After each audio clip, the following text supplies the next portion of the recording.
Welcome back. Let's continue with exploiting our Metasploitable machine. So we already found 3 vulnerabilities regarding Telnet, FTP, and the bind shell with no authentication. Let us see what else can we find. And what I got in mind for now is this Samba open port right here. Matter of fact, these 2 open ports 139 and 445. Why them? Well, because it seems that we do not have the exact version of Samba right here. It tells us that Samba is between 3 point something to 4 point something. So let's see how we will figure out what exploit to use and how to find it. Here's a small hint. We don't need to Google it to be able to find it. We have everything we need right here in Kali Linux. So don't use Google to find it since it is cheating and you will most likely find it on the first link. Let's see whether we can figure it out by ourselves. So right here in our scan, we have this Samba version right here. Not the exact version, but it does give us some information about in between which range does the version belong to. And that is something.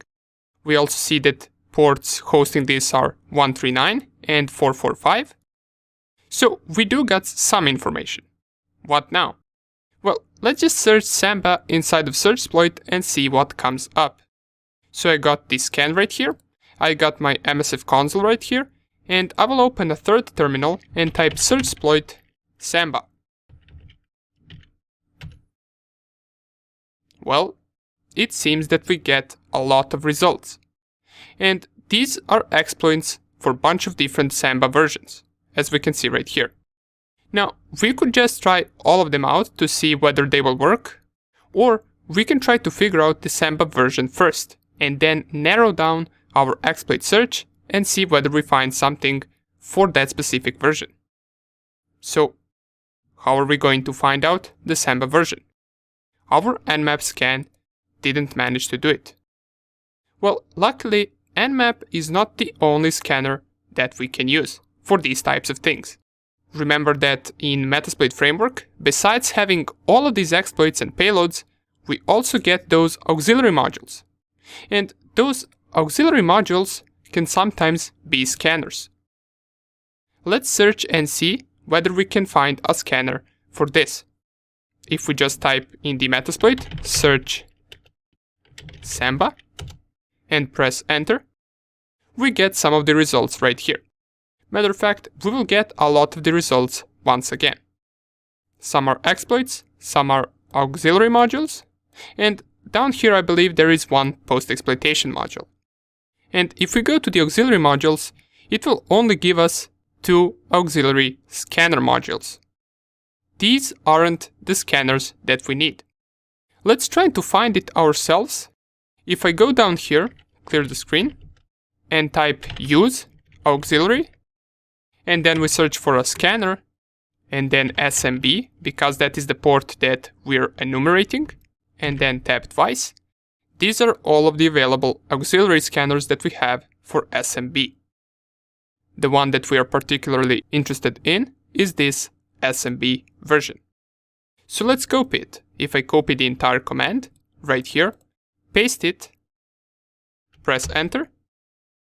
Oops, let me just delete this. We type the command twice. So use auxiliary scanner, SMB, and then SMB version. And if I type show info right here, it will tell me in the description display version information about each system. This looks like something that we need. Let's type all of the needed information for this to run. So we're going to type show options first, and we require our hosts. We got some other things as well, but these 3 things are not required, as it says right here.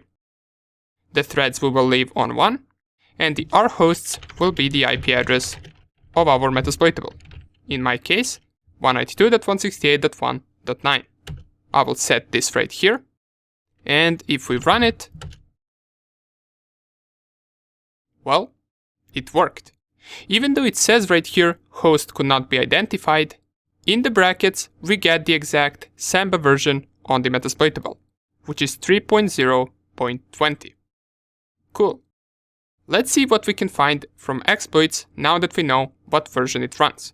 So I will copy this 3.0.20 and go back to my search exploit, clear the screen and type it once again. Just this time I will paste the entire version. Press enter and we managed to narrow it down to only 5 results.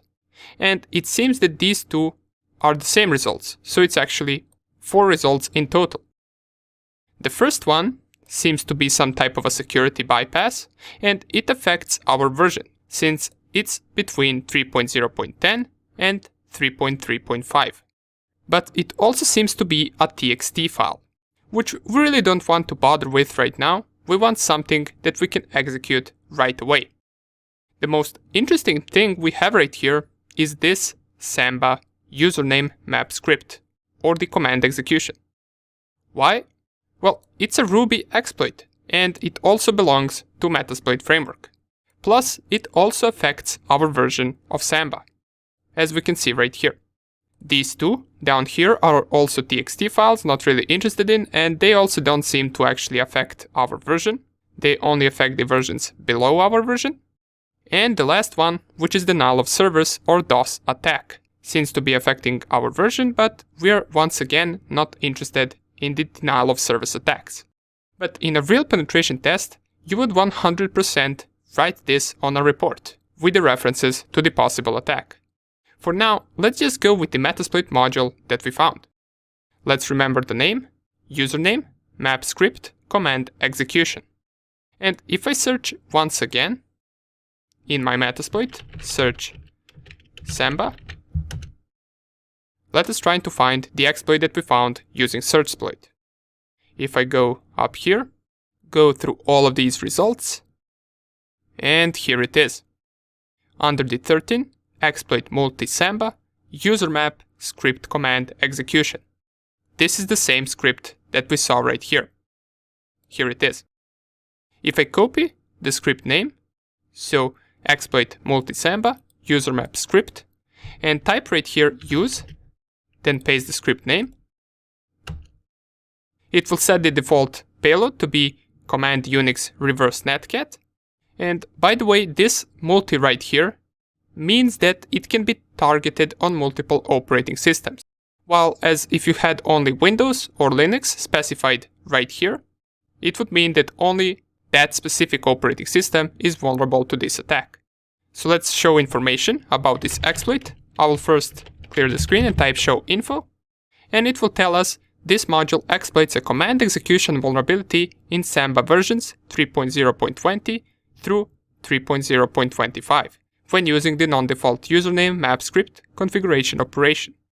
And if I also set up all of the things that we need, so show options, seems that we need one thing, which is the R host, so let's set it up right away. This is the IP address of Metasploitable. The port right here we do not want to change, since it is already set correctly, as we can see right here, port 139 is running Samba. And down here is our payload, which is the reverse netcat. We set the IP address of our Cal Linux machine here and any port that we want. Once all of this is ready, we can run our exploit. And here it is. We once again got command shell opened on target system using Samba vulnerability. And we can as usual execute commands. If I type who am I, it will tell me we're root. So we're already highest privilege on that machine. Great. This is the fourth vulnerability we found. To close the connection, we can just Ctrl+C this and click on Y. And you would write this down as another successful exploit if this was a real penetration test.